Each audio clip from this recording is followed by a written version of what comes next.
ପୁରୀ ଜଗନ୍ନାଥ ମନ୍ଦିରରେ ତୃତୀୟ ପାହାଚରେ କାହିଁକି ପାଦ ରଖନ୍ତି ନାହିଁ? ଯମରାଜାଙ୍କ ସହିତ ଏହି ସିଡ଼ିର ସମ୍ପର୍କ କ'ଣ? ଦର୍ଶକ ବନ୍ଧୁ, ଏସବୁ ବିଷୟରେ ଜାଣିବାକୁ ହେଲେ ଆପଣ ଭିଡ଼ିଓକୁ ପୁରା ଶେଷ ଯାଏଁ ଅବଶ୍ୟ ଦେଖନ୍ତୁ। ଆଉ ଚ୍ୟାନେଲକୁ ପ୍ରଥମ କରି ଆସିଛନ୍ତି ଯଦି ଚ୍ୟାନେଲକୁ ସବସ୍କ୍ରାଇବ୍ କରି ବେଲ୍ ଆଇକନକୁ ଦବାଇ ଦିଅନ୍ତୁ।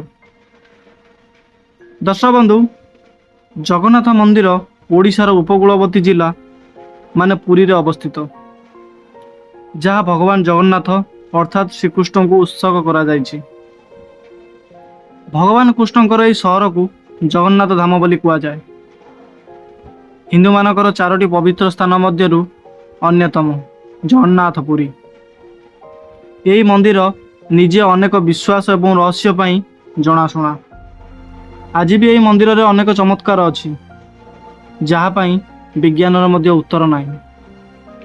ଏହିପରି ଏକ ରହସ୍ୟ, ସେ ହେଉଛି ମନ୍ଦିରର ପାହାଚ ବିଷୟରେ, ଯାହା ବିଷୟରେ ଖୁବ୍ କମ୍ ଲୋକ ଜାଣିଥିବେ। ଜଗନ୍ନାଥ ପୁରୀ ପାହାଚ ଗୋଟେ ରହସ୍ୟମୟ ଅଟେ। ପୁରାଣ ଅନୁଯାୟୀ ଜଗନ୍ନାଥ ଧାମକୁ ପୃଥିବୀରେ ସ୍ୱର୍ଗ ଭାବରେ ବିବେଚନା କରାଯାଏ, ଯେମିତିକି ବୈକୁଣ୍ଠ ଧାମ।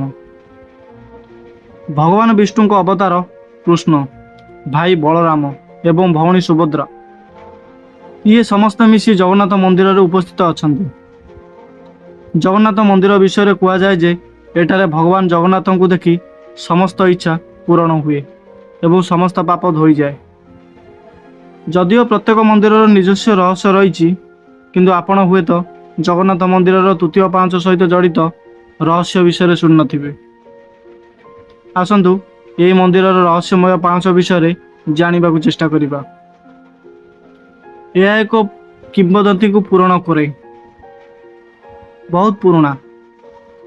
କିମ୍ବଦନ୍ତୀ ଅନୁଯାୟୀ ଦେଖିଲେ ପ୍ରଭୁ ଜଗନ୍ନାଥଙ୍କୁ ଭେଟିବା ପରେ ଲୋକମାନେ ପାପରୁ ମୁକ୍ତ ହେବାକୁ ଲାଗିଲେ।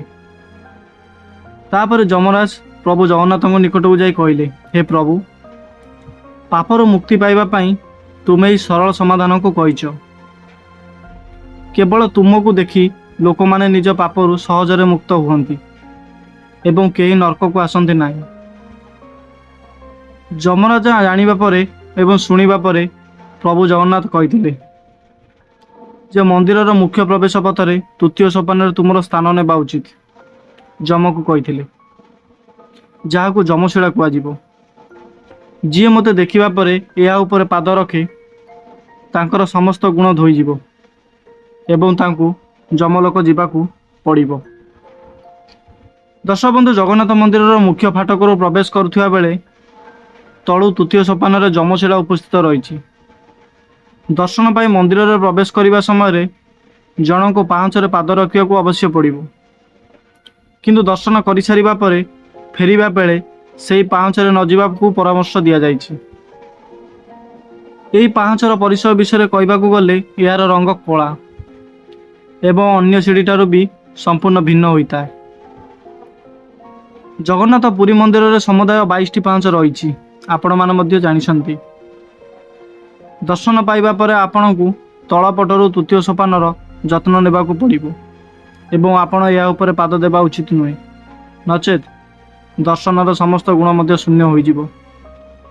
ତ ଦର୍ଶକ ବନ୍ଧୁ, ଭିଡ଼ିଓଟି କିପରି ଲାଗିଲା ନିଶ୍ଚୟ କମେଣ୍ଟ କରି ଜଣାଇବେ। ଆଉ ଚ୍ୟାନେଲକୁ ପ୍ରଥମ କରି ଆସିଛନ୍ତି ଯଦି ସବସ୍କ୍ରାଇବ୍ କରି ବେଲ୍ ଆଇକନକୁ ଦବାଇ ଦେବେ। ଜୟ ଜଗନ୍ନାଥ।